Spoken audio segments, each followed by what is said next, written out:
أعوذ بالله من الشيطان الرجيم. بسم الله الرحمن الرحيم.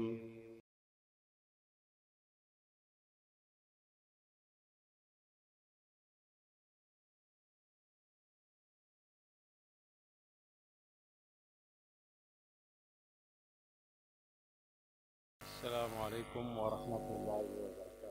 الحمد لله الولي الحميد الفعال ما يريد الذي خضعت له الرقاب وذلت له جميع العباد، وأشهد أن لا إله إلا الله وحده لا شريك له ولا نديد ولا نظير، وهو على كل شيء قدير، وأشهد أن محمدا عبده ورسوله. أما بعد، فإن أصدق الحديث كتاب الله، وخير الهدي هدي محمد صلى الله عليه وسلم، وشر الأمور محدثاتها، وكل محدثة بدعة، وكل بدعة ضلالة، وكل ضلالة في النار. فأعوذ بالله من الشيطان الرجيم. بسم الله الرحمن الرحيم. يا أيها الذين آمنوا اتقوا الله حق تقاته ولا تموتن إلا وأنتم مسلمون. رب اشرح لي صدري ويسر لي أمري واحلل عقدة من لساني يفقه قولي. اللهم صل على محمد وعلى آل محمد كما صليت على إبراهيم وعلى آل إبراهيم إنك حميد مجيد. اللهم بارك على محمد وعلى آل محمد كما باركت على إبراهيم وعلى آل إبراهيم إنك حميد مجيد. எல்லா புகழும் புகழ்ச்சியும் ஏக இறைவன் அல்லாஹ் ஒருவனுக்கே சொந்தம். சாந்தி சமாதானம் நபிகள் நாயகம் ரசூலுல்லாஹி ஸல்லல்லாஹு அலைஹி வஸல்லம் அவர்கள் மீதும், அவர்கள் உற்றார் உறவினர்கள், சஹாபா தோழர்கள், தாபிஈன்கள், தபஅ தாபிஈன்கள், குறிப்பாக நம் அத்துணை பேர்கள் மீதும் என்றும் நிலவட்டுமாக. அன்பான சகோதரர்களே, பெரியவர்களே, தாய்மார்களே, இன்றைய ஹுத்பா பேருரையின் தலைப்பு ஹஜ்ஜு ஒரு ஈமானிய ஒழுக்கத்தை கற்றுக் கொடுக்கிற ஒரு பாடமாக இருக்கிறது. அல் ஹஜ், அதற்கு கஸ்து நீயத் என்கிற அர்த்தம் ஹஜ் என்பதின் அர்த்தமாக இருக்கிறது. ஹஜ் என்றால் நாடுதல், நல்ல விஷயத்தை செய்ய போகிறோம் என்கிற அடிப்படையில் ஹஜ் என்று சொன்னாலே உள்ளத்தில் நீயத்து செய்கிறேன், நாடுகிறேன் என்கிற அர்த்தம். எனவே அப்படியான ஹஜ் நமக்கு ஈமான் சார்ந்த ஒரு தர்பியாவை அந்த ஹஜ் நமக்கு வழங்குகிறது. ஈமான் சார்ந்த ஒரு ஒழுக்கத்தை கற்றுக் கொடுக்கிறது, ஒரு பண்பை கற்றுக் கொடுக்கிறது ஹஜ் என்பது. அதில் உள்ள சில வணக்கங்கள் நமக்கு வித்தியாசமாக, நம்முடைய அறிவுக்கு கொஞ்சம் பொருந்தாத விஷயமாக போன்று தெரியும். ஆனால் அதில் ஏராளமான பாடங்கள் இருக்கிறது. ஒரு ஈமானிய தர்பியத்தை அது நமக்கு வழங்குகின்றன. ஹஜ்ஜை பொறுத்தவரையில் அது உடல் சார்ந்த ஒரு இபாதத், இபாதத் பதனியா என்று சொல்வார்கள். அதே மாதிரி ஹஜ்ஜை பொறுத்தவரையில் பொருளாதாரம் சார்ந்த ஒரு இபாதத், இபாதத் மாலியா. எனவே ஒரு மனிதன் உடல் சார்ந்து பொருளாதாரம் சார்ந்து செய்கிற அந்த இபாதத் வருடத்தில் ஒரு முறை, அவனுடைய ஹயாத்தில் ஒரு முறை செய்தால் போதும். வருடம் செய்ய வேண்டுமல்ல, அவனுடைய ஹயாத்தில் ஒரு முறை செய்துவிட்டால் போதுமானது என்று ரசூலுல்லாஹி ஸல்லல்லாஹு அலைஹி வஸல்லம் அவர்கள் கட்டளையிட்டார்கள். ஹஜ்ஜுடைய வணக்கம் சையதுனா இப்ராஹிம் அலைஹி ஸலாத்து வஸ்ஸலாம் கஅபத்துல்லாவை அவர்கள் எழுப்பிய பிறகு கஅபாவினுடைய முகட்டுக்கு மேல் ஏறி நின்று கொண்டு அல்லாஹ்விடத்தில் கேட்கிறார்கள், அல்லாஹ்வே, நான் அடுத்து என்ன செய்ய வேண்டும்? எனக்கு கட்டளையிடு. உன்னுடைய ஆலயத்தை நீ கட்டுவதற்கு எனக்கு கட்டளையிட்டாய், அதை முடித்து விட்டேன், அடுத்து எனக்கு என்ன சொல்கிறாய் என்று கேட்கிற பொழுது அல்லாஹ் ரப்பல் ஆலமீன் தனது திருமறையில சொல்லி காட்டுகிறான், வஅذின் ஃபின்னாஸி பில் ஹஜ் யஅதூக ரிஜாலன் வஅலா குல்லி தாமிரின் தீன மின் குல்லி ஃபஜ்ஜின் அமீக் என்று ரப்பல் ஆலமீன் அவர்களுக்கு கட்டளையிட்டான். இப்ராஹிமே, நீங்கள் வஅذின் ஃபின்னாஸ், மக்களுக்கு அழைப்பு கொடுங்கள், ஹஜ்ஜுக்கு வருமாறு அழைப்பு கொடுங்கள். அப்படி நீங்க கொடுத்தால் இந்த வார்த்தையை யாரெல்லாம் கேட்கிறார்களோ அவர்கள் நுத்ஃபாவாக இருந்தாலும் சரி அல்லாஹ் கேட்க வைக்கிறான். இந்த உலகத்தில் ஹஜ்ஜுக்கு செல்கிற வாய்ப்பையும் நசீபையும் யாருக்கெல்லாம் அல்லாஹ் கடமையாக்கி இருக்கிறானோ அவர்களுடைய காதுகளில் அது விழும். விழுந்த பிறகு யஅதூக ரிஜாலன், அவர்கள் கால்நடையாக வருவார்கள், வஅலா குல்லி தாமிரின், மெலிந்த வாகனத்தில் ஒட்டகங்களில் அவர்கள் வருவார்கள். எங்கிருந்தெல்லாம் வருவார்கள்? அல்லாஹ் சொல்கிறார், எல்லா திசைகளிலிருந்து வருவாங்க. குல்லி ஃபஜ்ஜின் அமீக், என்க அமீக் பஈத், மிக தூரத்தில் இருந்தும் அவர்கள் வருவார்கள். ஏனென்றால் உங்களுடைய அழைப்பை அவர்களுக்கு கேட்க வைத்திருக்கிறான் அல்லாஹ். இதன் மூலமாக இந்த அழைப்பை கேட்டவர்களெல்லாம் ஹஜ்ஜுக்கு வரக்கூடியவர்களாக இருக்கிறார். எனவே அப்படியான ஹஜ்ஜுக்கு அழைப்பு கொடுத்து அங்கு ஒரு ஈமானிய தர்பவியாவை அல்லாஹ் ரப்பல் ஆலமீன் வழங்குகிறான். ஈமான் சார்ந்த ஒரு ஒழுங்கியவை அல்லாஹ் கற்றுக் கொடுக்கிறான். எப்படியான ஈமான் சார்ந்த ஒழுங்குகள்?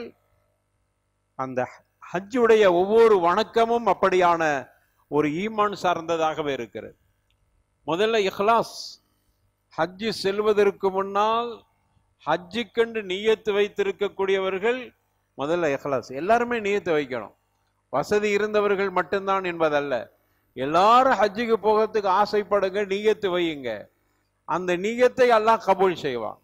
ஹஜ்ஜு செல்வதற்குண்டான தகுதி அல்லாஹ் தருவான். அதற்குண்டான தகுதி உங்களுடைய பொருளாதார தகுதி, உடல் ரீதியான தகுதி, அந்த தகுதி அல்லாஹ் தருவான். எல்லோரும் நியத்து வையுங்கள். 5 கடமைகளில் ஒன்றாக இருக்கிறது. எனவே முதல்ல நியத்து வைக்கிற பொழுது இஹ்லாஸான ஒரு நியத்தாக இருக்க வேண்டும். அல்லாஹ் திருமறையில சொல்கிறான், நீங்க ஹஜ் சம்பந்தமாக பார்த்தால் எல்லா இடத்திலும் அல்லாஹ் இதை சொல்வான், ஒலில்லாஹி அலன்னாசி ஹஜ்ஜுல் பைத். அல்லாஹ் இப்படியே சொல்கிறான். சொல்லும் பொழுது துவக்கத்திலே அல்லாஹ் சொல்கிறான், ஒலில்லாஹி, அல்லாஹுக்காக வேண்டி இருக்க வேண்டும் மக்கள் ஹஜ்ஜு செய்வது அப்படிங்கிறான். அல்லாஹ் அல்லாஹுக்காக வேண்டி இருக்க வேண்டும். அது லில்லாஹ், அது ஷர்த். அது அல்லாம ஹஜ்ஜு எதற்கோ செய்கிறோம் என்கிற அடிப்படையில் இருக்கக்கூடாது. அந்த அளவுக்கு இஹ்லாஸை உருவாக்கி கொள்ளுங்க.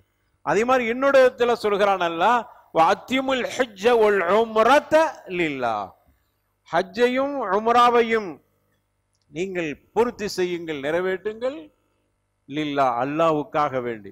ஹஜ்ஜை பத்தி சொல்ற இடத்துல அல்லாஹ் லில்லாஹ் என்கிற வார்த்தையை சொல்கிறான். அது அல்லாஹ்வுக்காக வேண்டி இருக்க வேண்டும், இஹ்லாஸோடு இருக்க வேண்டும், பரிசுத்த ஈமானோடு இருக்கணும். அதான் ஈமானியா, ஈமானை சார்ந்த ஒரு தர்பவியாவை கொடுக்கிறது. அல்லாஹ் திருமறையில சொல்கிறான், வைது பவ்வஅனா லி இப்ராஹீம மக்கானல் பைத், இப்ராஹிமுக்கு புனித ஆலயத்தின் இடத்தை நாம் நிர்ணயம் செய்து கொடுத்த பொழுது அவருக்கு ஒரு கட்டளை இட்டோம். பள்ளிவாசலை கட்டிட்டீங்க, கஅபத்துல்லாவை கட்டிட்டீங்க, அடுத்து ஒரு கட்டளை இட்டோம், அல்லா துஷ்ரிக்கு பி ஷைஆ, எந்த சூழ்நிலையிலும் அல்லாஹ்வுக்கு நீர் இணை கற்பித்தல் கூடாது. முதல் விஷயம் இஹ்லாஸ், ஏகத்துவம். இதான் ஹஜ்ஜினுடைய ஈமானிய தர்பவியா. ஹஜ்ஜுக்கு போக முன்னாடியே நிறைய ஷிர்க்கு செஞ்சுட்டே போறாங்க. ஹஜ்ஜுக்கு போய் முடித்துட்டு வந்து அவன் புனித மனிதனாக வர வேண்டும் என்கிற எண்ணத்தில் வருகிறான். வரும்பொழுதே தர்காக்களுக்கு சென்று அங்கு ஒரு ஷிர்க்கு செஞ்சுட்டு போறான். ஆனா அல்லாஹ் சொல்லுகிறான், இது பவ்வஅனா இப்ராஹிம மக்கானல் பைத், இப்ராஹிம் அலைஹிஸ்ஸலாத்து வஸ்ஸலாம் கஅபத்துல்லாவை நிர்ணயம் பண்ணக்கூடிய வாய்ப்பை அல்லாஹ் கொடுக்கிறான். அந்த இடத்தை நாம் தீர்மானித்து அவருக்கு அந்த வாய்ப்பை கொடுத்த மக்கானல் பைத்துங்கிறான் அல்லாஹ். அந்த இடத்தை தேர்வு செஞ்சு நம்ம கொடுக்கிறோம் இப்ராஹிமுக்கு. அப்ப கொடுத்தா அந்த இப்ராஹிம் அதுல ஹஜ்ஜி செஞ்சுட்டு போவார். ஆனா அல்லாஹ் என்ன சொல்கிறான், அல்லாஹ் துஷ்ரிக் பி ஷைஆ, முதல் ஷரத்து அதுதான்.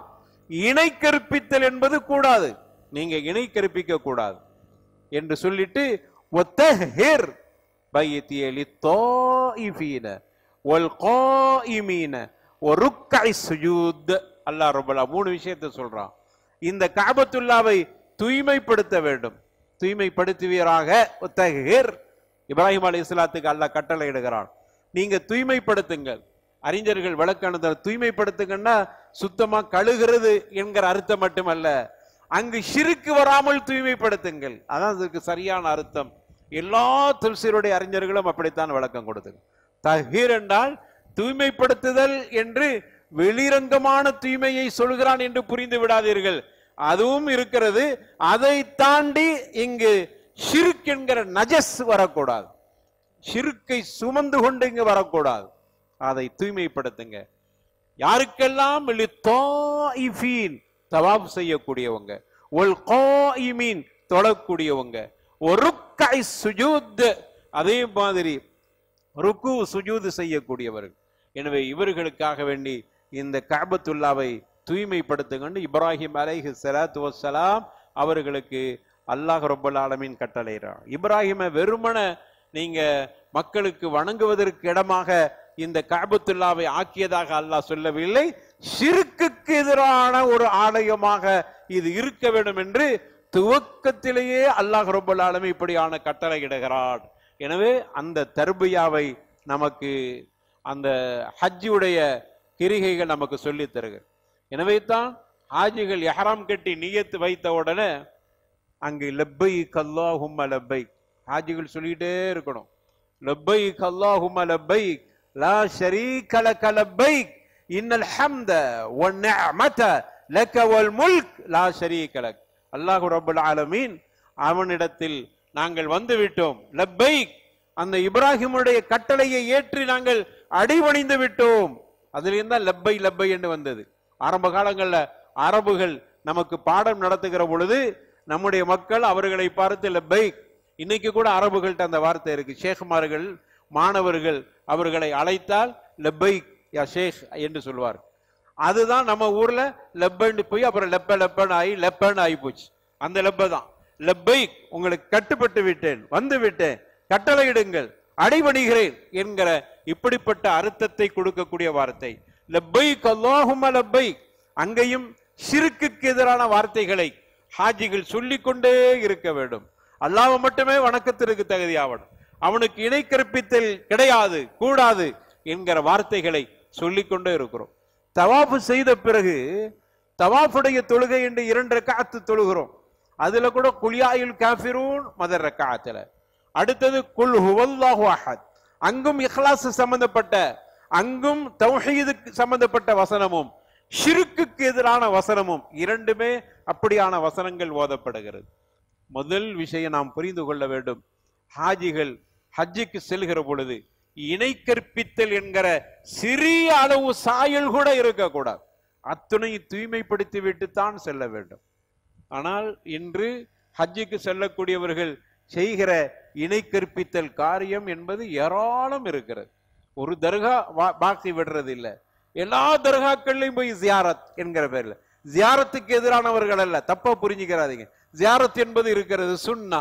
ஆனால் கபர்களை போய் தொட்டு முத்தமிட்டு கபர்களை போய் வலம் வந்து கபர்கள்ல போய் பல பாடல்களை படித்து விட்டு ஹஜ்ஜுக்கு செல்லுதல் என்பது இப்ராஹிம் அலைஹிஸ்ஸலாத்து வஸ்ஸலாம் அவர்கள் அழைப்பு கொடுத்த அந்த ஹஜ்ஜோ, அல்லாஹ் அவர்களுக்கு எப்படி ஹஜ்ஜை செய்ய வேண்டும் என்று கட்டளையிட்டானோ அதற்கு நேர் எதிரான முரணான ஒரு ஹஜ்ஜாத்தான் இருக்கும். எனவே நமக்கு ஹஜ் என்பது ஈமானிய தர்பவியாவை கொடுத்தால் மட்டும்தான் அந்த ஹஜ்ஜுக்கு பயன் இருக்கிறது. அப்படிப்பட்ட ஹாஜிகள் உருவாக வேண்டும். இது முதல் விஷயம். அடுத்தது ஹஜ் நமக்கு கொடுக்கிற ஈமானிய தர்பவியா என்னவென்று சொன்னால் அஹ்லாக், ஒரு நல்ல பண்பை ஹஜ்ஜி சமயம் நமக்கு கற்றுக் கொடுக்கிறது. நிறைய நற்பண்புகள் ஹாஜிகளாக செல்லக்கூடியவர்கள் அங்கு படிக்க வேண்டிய பாடம் இருக்கிறது. படிக்காம வர்றாங்கன்னா நசீபு கட்டவங்க, அதுக்கு நம்ம ஒண்ணும் சொல்ல முடியாது. ஆனால் இஸ்லாம் ஹஜ்ஜின் மூலமாக அங்கு ஈமானிய ஒரு தர்பவியாவை நமக்கு கொடுக்கிறது என்றால் அஹ்லாக் விஷயத்தில் நமக்கு மிக கடுமையான ஒரு சிறப்பான அஹ்லாக்கை சொல்லி கொடுக்கிறது. ஒன்னு சப்ர், அந்த இபாதத்தை செய்யக்கூடியவர்கள் பொறுமைசாலியாக இருக்க வேண்டும். ஹஜ்ஜில நிறைய மஷக்காத்துகள் இருக்கிறது, நிறைய கஷ்டங்கள் இருக்கிறது, அத்துணையும் சகித்துக் கொள்கிற பொறுமை, இது நல்ல பண்பு. ரஹ்மத், பிறர் மீது இரக்கப்படுதல். நம்மை ஒருவர் அதாவது ஹஜ் செய்கிற பொழுது ஏதாகிலும் நமக்கு நோவினை செய்து விட்டாலும் அவர் மீது கருணை காட்டுவது. வயது முதிர்ந்த காரணத்தால் நம்மளை மிதித்து விட்டார், அல்லது அவர் ஏதோ அவருடைய ஏழாமையில் செய்து விட்டார், நமக்கு கோபம் வர்றது இல்லை, வரக்கூடாது. அங்கு ஒரு ரஹ்மத், ஒரு இன்சானியத், மனித நேயம் அந்த ஹஜ்ஜில ஏற்படுகிறது. ஒரு தஆவுன், பிறருக்கு உதவி செய்ய வேண்டும் என்கிற மனநிலை. ஹஜ்ஜுக்கு போனவங்கள்ட்ட ஒரு மாதிரியா கரடுமுரடாக இருக்கக்கூடியவர்களும் கூட ஹஜ்ஜுக்கு போயிட்டா அங்க ஹாஜிகளாக இருக்கிற சந்தர்ப்பத்தில் அங்க இருக்கக்கூடிய போலீஸ்காரர் கூட நம்மை ஹாஜிகள் என்று ஹாஜி என்றே சொல்கிறார். போலீஸ்காரர் எல்லா இடமும் கடுமையாக இருப்பான், அங்கேயும் விதிவிலக்கல்ல. ஆனா ஹஜ்ஜுடைய நேரத்தில் மட்டும் அவர்கிட்ட இன்சானியத்து வந்து விடுகிறது. அப்படிப்பட்ட ஒரு ஈமானிய தர்பவியாவை இந்த ஹஜ்ஜு கொடுக்கிறது. அது நமக்கு கொடுக்க வேண்டும், அப்பொழுதுதான் அது சரியான, அதுதான் நோக்கம். மகாசித் ஹஜ் அதுதான், ஹஜ்ஜினுடைய நோக்கமே அதுதான். அந்த நோக்கம் அடிபடுகிற மாதிரி நம்முடைய காரியங்கள் இருக்கக்கூடாது. அப்போ பிறருக்கு உதவி செய்தல் என்கிற ஒரு நிலை.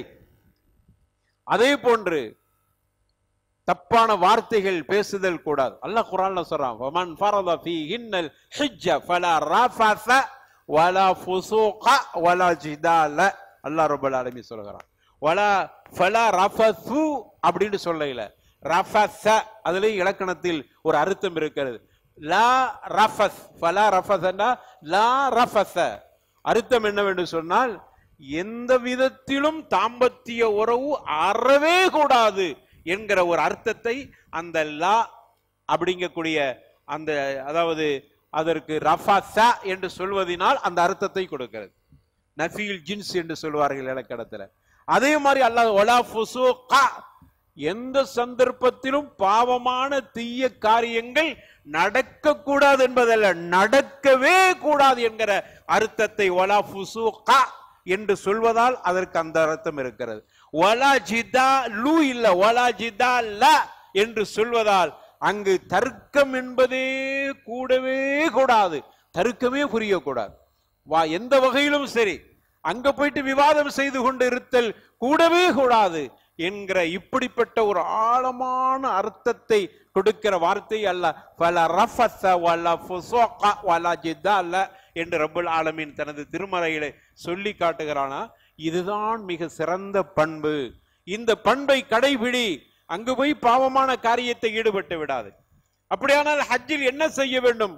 ஃபதஸவ்வது, அல்லாஹ் சொல்கிறான், ஃபதஸவ்வது ஃபஇன்ன கைர ஸாதி தக்வா.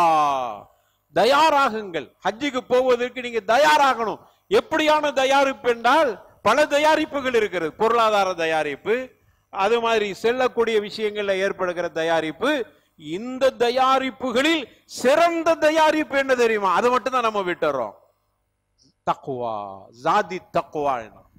அல்லாஹ் சொல்கிறான், தக்வா என்கிற தயாரிப்பை முதல்ல செய்யுங்க ஹாஜிகளே. பொருளாதார தயாரிப்பு, மற்ற நீங்க போக்குவரத்துக்கு உண்டான தயாரிப்பு, நல்ல ஒரு ஹஜ் சர்வீஸ் செய்யக்கூடிய உங்களோடு செல்லுதல், இதெல்லாம் இருப்பதற்கு முன்னால் உங்கள்கிட்ட இருக்க வேண்டிய தயாரிப்பு தக்வா. இதான் ஈமானிய தர்பவியா. ஹஜ் நமக்கு அதை வழங்குகிறது. ஹஜ் நமக்கு ஈமானிய தர்பவியாவை கொடுக்க வேண்டுமானால் முதல்ல தக்வாவை ஹுஸ்ஸுல் பண்ணுங்க. உங்களுடைய கல்புகள்ல கொண்டு வந்து தக்வாவை உங்க கல்புகள்ல நிறுத்துங்கள். அப்பொழுதுதான் ஹஜ் சரியான ஹஜ். இதுதாங்க ஹஜ்ஜினுடைய நோக்கம், இதுதான் ஹஜ்ஜினுடைய மக்சத். இந்த நோக்கம் தவறி ஹஜ் செய்கிறனால தான் அங்க போயிட்டு அன்று பிறந்த பாலகனை போன்று திரும்ப வேண்டிய ஹாஜிகள் பாவங்களோடு திரும்புகிறார். பாவத்தையும் சுமந்து அருளை சுமந்து வர வேண்டிய ஹாஜிகள் பாவத்தை சுமந்தவர்கள் போல மாதிரியே திரும்பி வந்துடுறார். தக்வாவோடு நீங்கள் செல்லுங்கள், அதான் சிறந்தது. ரசூலுல்லாஹி ஸல்லல்லாஹு அலைஹி வஸல்லம் கேட்கப்படுது, ஐயுல் அமல் அஃதல், சிறந்த அமல்ல சிறந்தது எது? வரிசையா சொல்லிட்டே வரும் பொழுது சொன்னாங்க சும்ம மாதான்னு கேட்கும் போது ஹஜ் மப்ரூர் என்று சொன்னார். ஹஜ் மப்ரூர் ஐ மக்பூல், அங்கீகரிக்கப்பட்ட ஹஜ். ஹஜ் மப்ரூர்னா என்ன அர்த்தம்? இன்னொரு ரிவாயத்தில் ஹஜ் மப்ரூருக்கு சொர்க்கத்தை தவிர வேறு கூலி இல்லை அப்படின்னு வேற சொல்லப்பட்டிருக்கிறது. அப்படியானால் ஹஜ் மப்ரூர்னு அர்த்தம் என்ன? மப்ரூர் என்கிற வார்த்தைக்கு உண்டான அர்த்தத்தை பாருங்க. ரசூலுல்லாஹி ஸல்லல்லாஹு அலைஹி வஸல்லம் சுருக்கமா ஒரு வார்த்தையை சொல்லி விரிவான ஒரு அர்த்தத்தை நாடி இருக்கிறார். மாலுல் ஹலால், நீங்க செல்லுகிற ஹஜ்ஜுக்கு உண்டான செலவு செய்யக்கூடிய பொருளாதாரம் ஹலாலான பொருளாதாரமாக இருக்க வேண்டும். அது பொருளாதாரம் ஹலாலா தான் இருக்குது, மற்றதெல்லாம் ஹராமா இருக்குது. அதையும் ஹலாலாக்குங்க, அது வரைக்கும் ஹஜ்ஜுக்கு போகாதீங்க. ஹலாலான பொருளாதாரம், அது ஹஜ் மப்ரூர். இல்லைன்னா கைரு மக்பூல் கைரு மப்ரூர். இங்க நமக்கு ஹஜ் மப்ரூரா இருக்க வேண்டும். ரசூலுல்லாஹி ஸல்லல்லாஹு அலைஹி வஸல்லம் சொல்றாங்க, ஹஜ் மப்ரூரா இருக்குன்னா உங்களுடைய பொருளாதாரம் ஹலாலான பொருளாதாரமா இருக்க வேண்டும், அடுத்தவர்களுடைய பொருளாதாரமா இருக்கக்கூடாது, வாரிசுகளுக்கு கொடுக்க வேண்டிய சொத்துக்களை அபகரித்ததாக இருக்கக்கூடாது. அதுதான் ரொம்ப கவனிக்க வேண்டிய விஷயமா இருக்குது. நம்ம கிட்ட அதுலதான் பொடுபோக்கு ஆகி விடுகிறது, அதுலதான் நம்ம கவனக்குறைவாக இருக்கிறோம். யார் யாருக்கு என்னென்ன சொத்துக்கள் சேர வேண்டுமோ அவர்களுக்கு சேர வேண்டிய சொத்துக்களை நாம் எடுத்துக் கொள்கிறோம். அல்லது நம்முடைய தந்தை எடுத்திருப்பார், அதை வச்சு நமக்கு தந்திருப்பார், அவர் செஞ்ச பாவத்துக்கு அவர் பார்க்கட்டும், நம்மை நாம் சரி செய்து கொள்வோம். அப்போ முதல் ஹஜ் மப்ரூரா இருக்கணும்னா உங்களுடைய பொருளாதாரம் ஹலாலா இருக்கணும் ஒன்று. அடுத்தது ஹஜ் மப்ரூரா இருக்கணும்னா பாவம் செய்யக்கூடாது, அதே மாதிரி ஜிதால் என்கிற தர்க்கம் புரியக்கூடாது. இது ரெண்டாவது, இதையும் சேர்த்து தான் மப்ரூர். மூணாவது அர்த்தம், ரசூலுல்லாஹ் ஸல்லல்லாஹு அலைஹி வஸல்லம் கற்றுத்தந்த அடிப்படையில் ஹஜ் இருக்க வேண்டும். எப்படி கற்றுத்தந்தாங்களோ, எதை எப்ப செய்யணும்னு சொன்னாங்களோ அந்த அடிப்படையில் இருக்க வேண்டும். நாலாவது, அல்லாஹ்வுக்காக வேண்டி இருக்க வேண்டும். இந்த நாளும் சேர்ந்த ஒரு வார்த்தை தான் ஹஜ் மப்ரூர். ஹஜ் மப்ரூருக்கு கூலி சொர்க்கத்தை தவிர வேறு எந்த கூலியும் இல்லை. அப்ப இப்படிப்பட்ட ஒரு சூழலை ஹஜ் நமக்கு கற்றுத்தருகிறது. எனவே ஹஜ் ஒரு சிறந்த பண்பாட்டை நமக்கு கற்றுத்தருகிறது, அஹ்லாக்கை கற்றுத்தருகிறது, நற்பண்பை கற்றுத்தருகிறது, விட்டு கொடுக்கிற பண்பை கற்றுத் தருகிறது, சகிப்புத்தன்மையை கற்றுத்தருகிறது, பிறருக்கு உதவி செய்ய வேண்டும் என்கிற மனநிலையை உருவாக்கி தருகிறது, பிறர் நம்மை ஏதாகிலும் செய்து விட்டாலும் மன்னிப்போம் என்கிற அப்படிப்பட்ட அற்புதமான நெறியை பண்பை நமக்கு ஹஜ் கற்றுத்தருகிறது. இதையெல்லாம் சேர்த்துத்தான் ஹஜ் என்பது ஈமானிய ஒரு தர்பவியாவாக இருக்கிறது என்பதை மறந்துவிடக்கூடாது. அடுத்து ஹஜ் நமக்கு கற்றுத்தருகிற பாடம் ஒரு சகோதரத்துவத்தை நமக்கு கற்றுத்தருகிறது. எஹ்ராம் ஆடை அதை சொல்லி தருகிறது. நாம் அணியக்கூடிய எஹ்ராம் ஆடை அதுல எந்த விதத்திலும் இனத்தால் வித்தியாசம் இல்லை, மொழியால் வித்தியாசம் அல்ல, நிறத்தால் வித்தியாசம் அல்ல, நாட்டால் வித்தியாசம் அல்ல. நாங்கள் அனைவர்களும் في مكان واحد في سعيد واحد ولباس واحد وعمل واحد என்கிற அடிப்படையில் நாங்கள் எல்லோரும் ஒரே மைதானத்தில் இருக்கிறோம். நாங்கள் எல்லோரும் ஒரே மாதிரியான ஆடை, ஒரே வகையான ஆடை உடுத்தி இருக்கிறோம். எங்கள் அனைவர்களுக்கும் ஒற்றை கோரிக்கை, ரப்புடைய பொருத்தத்தை அடைய வேண்டும் என்கிற ஒற்றை கோரிக்கை. எங்கள் அனைவர்களுக்கும் ஒற்றை அமல், அல்லாஹும் அல்லாஹுடைய தூதரும் கற்றுத்தந்த அடிப்படையில நாங்கள் இபாதத் செய்ய வேண்டும் என்பதற்காக. எங்கள் அனைவர்களுடைய குரல்களும் சொற்களும் ஒற்றை வார்த்தையை சொல்கிறது, லப்பைக் அல்லாஹும்ம லப்பைக் என்கிற அனைவர்களும் அந்த வார்த்தையை சொல்கிறோம். எங்களுடைய அமல்களிலும் ஒன்றுபடுகிறோம், எங்களுடைய சொற்களிலும் ஒன்றுபடுகிறோம், எங்களுடைய ஆடையிலும் ஒன்றுபடுகிறோம். சுப்ஹானல்லாஹ், ஒரே இடத்தில் இருக்கிறோம், ஒரே நேரத்தில் ஒன்று கொடுக்கிறோம்.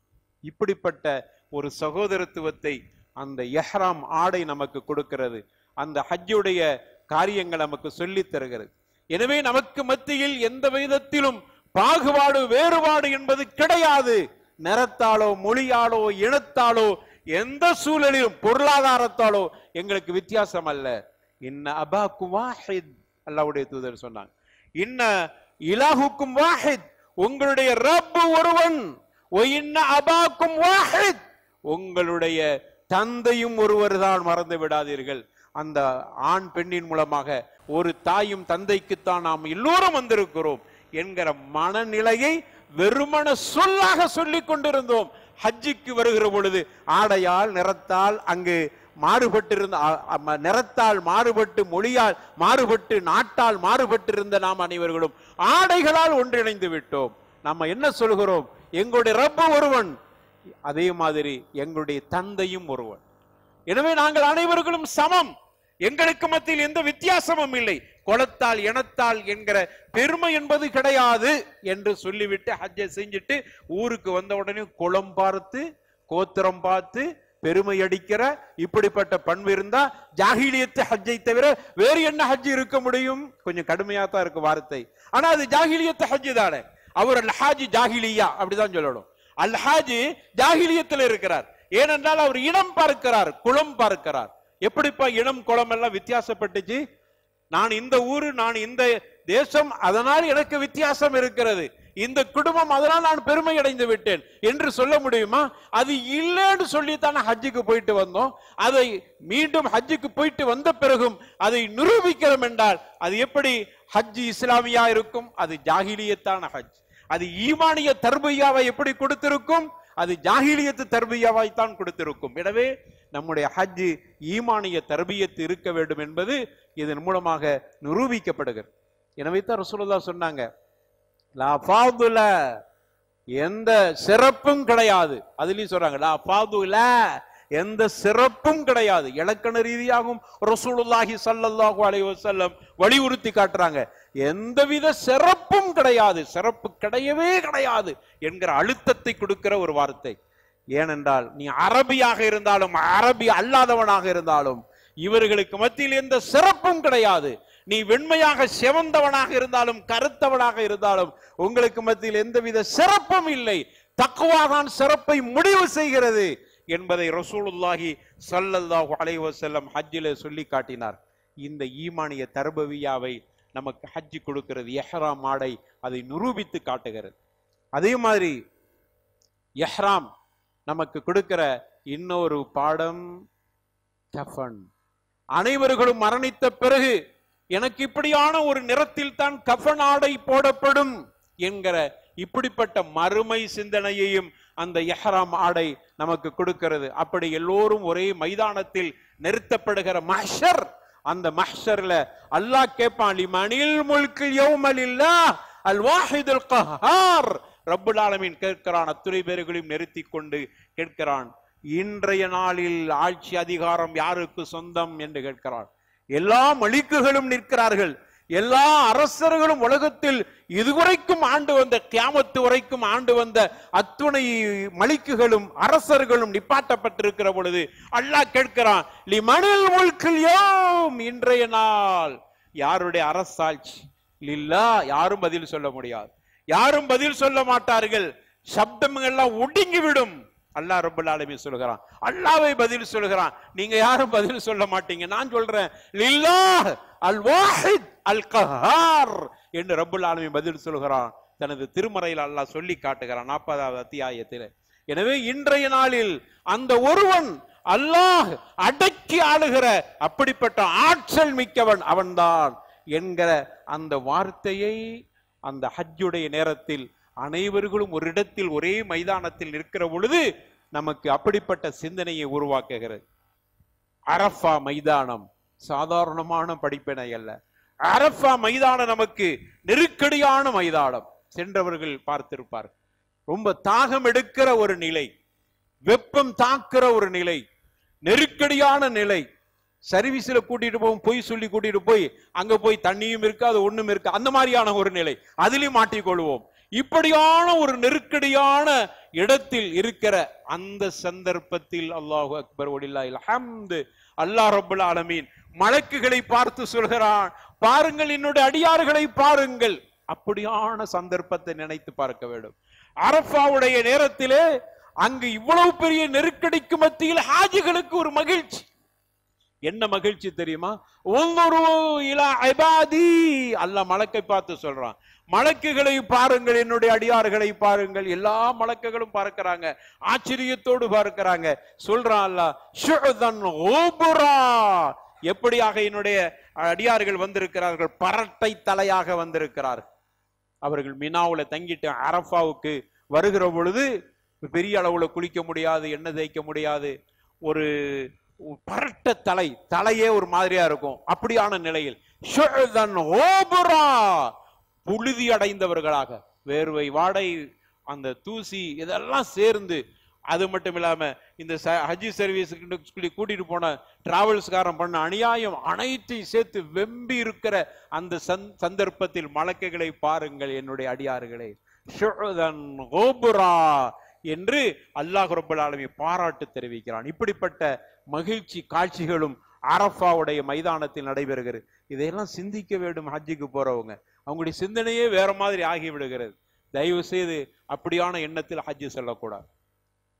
தவாப், பைத்துல்லாவை தவாபு செய்கிற பொழுது, கஅபத்துல்லாவை தவாபு செய்கிற பொழுது, சுப்ஹானல்லாஹ், அந்த நேரத்தில் நமக்கு ஏற்படுகிற உணர்வு வெறுமன ஜுஸ்மானியத்து ஹரக்கா ஏற்படுவதல்ல, ஜுஸ்மானியத்தை அசைப்பதல்ல. தவாபு செய்வது நம்முடைய உடல்களை அசைப்பதல்ல, நம்முடைய உடல்களை அசைத்து ரமுலு செய்வதல்ல. ரமுல் என்ற ஒரு நிலையும் இருக்கிறது தவாஃப்ல. ஒரு 3 சுற்று கொஞ்சம் குலுங்கி குலுங்கி நாம் ஓட வேண்டும். அதுக்கு பேர் அரபில ரமுல் என்று சொல்வார்கள். அதுக்கு தான் சொல்றாங்க, உன்னுடைய ஜுஸ்மானியத்து வெறுமன ஹரக்கா ஏற்படுவதற்கு அல்ல, அசைவு ஏற்படுவதற்கு தவாஃப் அல்ல. அதில் நிறைய பாடம் இருக்கிறது, படிப்பின் இருக்கிறது, ஈமானிய உணர்வு இருக்கிறது. என்ன ஈமானிய உணர்வு? 7 முறை நீங்கள் சுத்துகிற பொழுது அதில் உள்ள தத்துவம், உன்னுடைய கல்பு ஒருமுகப்படுத்தப்பட வேண்டும். உனக்கு அல்லாஹ்வுடைய ரஹ்மத்து மீதும் அவனுடைய திருப்தி மீதும் உனக்கு ஆதரவு இருக்க வேண்டும். அல்லாஹ் கூலி தருவான் என்பது இப்படிப்பட்ட மக்சது இருக்கு. இதை தாண்டி ஈமானிய ஒரு உறுதி, வரலாற்றினுடைய பாடம் அங்கு நினைவுக்கு வருகிறது. அன்றொரு நாள் ரசூலுல்லாஹி ஸல்லல்லாஹு அலைஹி வஸல்லம் ஹிஜ்ரி 8ஆம் ஆண்டு மக்காவை கைப்பற்றுகிற பொழுது, அந்த மக்காவுக்குள் அவர்கள் தவாப் செய்கிற அந்த சந்தர்ப்பத்தில் அங்கிருந்து ஒளிந்து கொண்டு முஷ்ரிக்குகள் சொன்னார்கள், இங்கிருந்து மக்காவிலிருந்து மதீனாவுக்கு சென்ற நம்முடைய சொந்தங்கள் எல்லாம் முஹம்மதை நம்பி சென்றார்கள், இஸ்லாத்தை ஏற்றார்கள். அவர்களுக்கு உணவு கிடைக்காமல் அவர்கள் மெலிந்து மிகவும் நலிந்து போய் அவர்கள் ரொம்பவும் பலகீனம் அடைந்தவர்களாக இருக்கிறார்கள் என்று கிண்டலாக ஒளிந்து கொண்டு மலைகளிலே அவர்கள் பதுங்கி கொண்டு இப்படி சப்தமிட்டு சொன்னார். முஸ்லிம்கள் நலிந்து போய் இருக்கிறார்கள், உணவு கிடைக்கல. அழகா மக்காவிலே இருந்திருக்கலாம், முஹம்மதை நம்பி மதீனாவுக்கு போயிட்டு எப்படி ஆகி போயிட்டாங்க ஒரு 7 வருஷம் 8 வருஷத்துல என்று பலகீனம் அடைந்து விட்டார்களே என்று சொல்லுகிற வார்த்தை ரசூலுல்லாஹ்வுடைய கல்பில், அவர்களுடைய காதில் விழுந்தவுடனே கல்பில் உதயமான ஒன்றுதான், உங்களுடைய ஈமானிய வலிமையை காட்ட வேண்டும் தோழர்களே என்று ரசூலுல்லாஹி ஸல்லல்லாஹு அலைஹி வஸல்லம் சொன்னார். அந்த சிந்தனையெல்லாம் நம்ம தவாப் செய்யும்போது வருதா? இந்த தாரீகுல் கதீம், இந்த வரலாற்றினுடைய பாரம்பரியம் நமக்கு அந்த சிந்தனை வர வேண்டும். சும்மா ஓடுவதல்ல. அங்கு ஓடுகிற பொழுது இப்படி முஷ்ரிக்குகள் நையாண்டி செய்கிற பொழுது அல்லாஹ்வுடைய தூதர் ஸல்லல்லாஹு அலைஹி வஸல்லம் சொன்னாங்க, நாங்கள் யாருக்கும் அஞ்ச மாட்டோம் என்கிறதை நீங்கள் தெளிவுபடுத்த வேண்டும், உங்களுடைய நடையில் இருக்க வேண்டும் தவாப் செய்கிற பொழுது. மட்டுமல்ல, நாங்கள் நலிந்தவர்கள் அல்ல, நாங்க உடல் வேண்டாம் மெலிந்து இருக்கலாம் பயண தூரத்தால், ஆனால் உள்ளபடியாக எங்களுடைய ஈமான் குவத்துல் ஈமான் அதை நீங்கள் காட்ட வேண்டும். அதுக்கு தான் உங்களுடைய ஜிஸ்மானியத்தை நீங்கள் கொஞ்சம் அசைத்து காட்டுங்கள். ரசூலுல்லாஹி ஸல்லல்லாஹு அலைஹி வஸல்லம் சொன்னாங்க, உங்களுடைய உடலை கொஞ்சம் அசைத்து ஓடி காட்டுங்கள், உங்களுடைய தோள் புஜம் ஒரு பகுதி திறந்து காட்டுங்கள், தோள் புஜத்தினுடைய வீரியத்தை அவர்கள் பார்க்கட்டும். இது பெருமை அடிப்பதற்கல்ல, இது ஈமானிய கூட்டம். இந்த ஈமானிய கூட்டம் யாருக்கும் அஞ்ச மாட்டோம் என்கிற உணர்வை அந்த முஷ்ரிக்குகளுக்கு அவர்கள் தெளிவுபடுத்தினார்கள். நாங்கள் அஞ்சுகிறோம் என்றால் படைத்த ரப்புக்கு மட்டும் தான் அஞ்சுவோம், அதற்காக வேண்டிய எந்த தியாகத்தையும் செய்வோம் என்கிற எண்ணமும் சிந்தனையும் அந்த தவாஃப் செய்கிற பொழுது ஏற்பட வேண்டும். அருமையான ஹாஜிகளே, அப்படிப்பட்ட உணர்வு வந்தா மட்டும்தான் உண்மையிலே உயிரோட்டமான ரூஹானியத்தான ஈமானிய தர்பவியத்தான ஹஜ்ஜாக அந்த ஹஜ்ஜு இருக்கும். தவாஃப் செய்யும் அந்த சிந்தனை வருதா? அந்த சிந்தனையை உருவாக்கி கொள்ளுங்கள். அது மட்டுமல்ல, சை செய்கிற பொழுது நமக்கு கிடைக்கிற பாடம். எனவே ஒவ்வொரு அசைவுகளிலும் ஒவ்வொரு இபாதத்துகளிலும் ஹஜ் முழுக்க நமக்கு ஏராளமான பாடங்களை ஈமானிய தர்பவியாவை அந்த ஹஜ் கற்றுத்தருகிறது.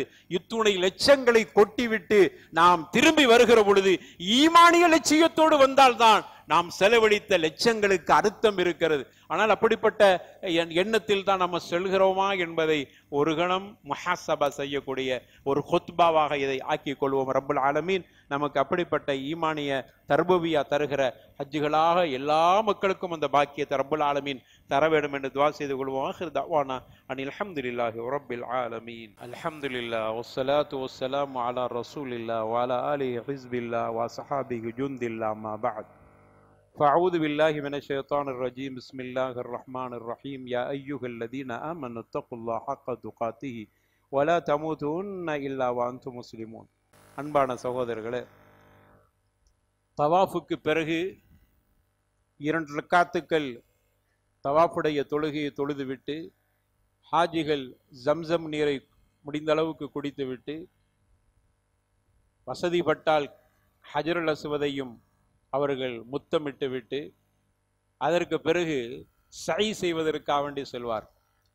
அந்த சை செய்கிற அந்த சந்தர்ப்பத்தில் வெறுமன சை செய்வதல்ல, வெறுமன சஃபாவிலிருந்து மருவா, மருவாவிலிருந்து சஃபா என்று 7 முறை வலம் வருவது மட்டுமல்ல, அதிலும் நிறைய பாடங்கள் இருக்கிறது.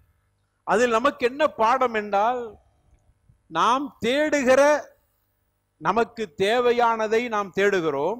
அப்படி தேடுகிற பொழுது அதில் பொறுமையோடு இருக்க வேண்டும் என்கிற பாடம் நமக்கு கொடுக்கப்படுகிறது. நிறைய விஷயங்கள்ல நம்ம உலக ஆசையில கூட நிறைய தேடிக்கிட்டே இருக்கிறோம், அல்லாஹ்ட்ட கேட்டுக்கிட்டே இருக்கிறோம், கிடைக்க மாட்டேங்குது. கிடைக்காட்ட பொறுமை இழந்து விடுகிறோம்.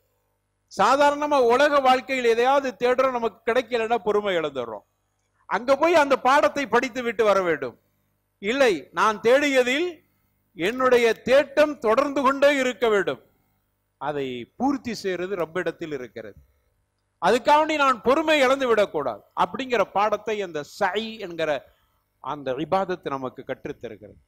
அதற்கு வரலாற்று பின்னணி, ஹாஜர் அலைஹிஸ்ஸலாம் அவங்க தன்னுடைய பிள்ளைக்காக வேண்டி தண்ணீர் தேடி அப்படியே அலைகிற பொழுது பதஷ்டம் அடையவில்லை. பிள்ளை அழுகிற பொழுதெல்லாம் தண்ணீர் தேடினார். ஆனால் கோபப்படவில்லை, யாரையும் ஏசவில்லை, இஸ்லாத்திற்கு புறமான காரியத்தையும் செய்யவில்லை, அல்லாஹ் அல்லாதவர்கள்ட்ட உதவி தேடவும் இல்லை. இந்த இடத்துல வந்திருக்கிறோம், இப்ராஹிம் புனித மனுஷனா இருக்கலாம், அவர் போயிட்டாரு, அல்லாஹ் கூப்பிட்டாருன்னு போயிட்டாரு. எனவே இப்ராஹிம் பொருட்டால் இந்த பிள்ளைக்கு தண்ணி தான் என்று கூட கேட்கவில்லை. கேட்கலான்னு சொல்றாங்கல்ல, கேட்க இல்லையே அவங்க.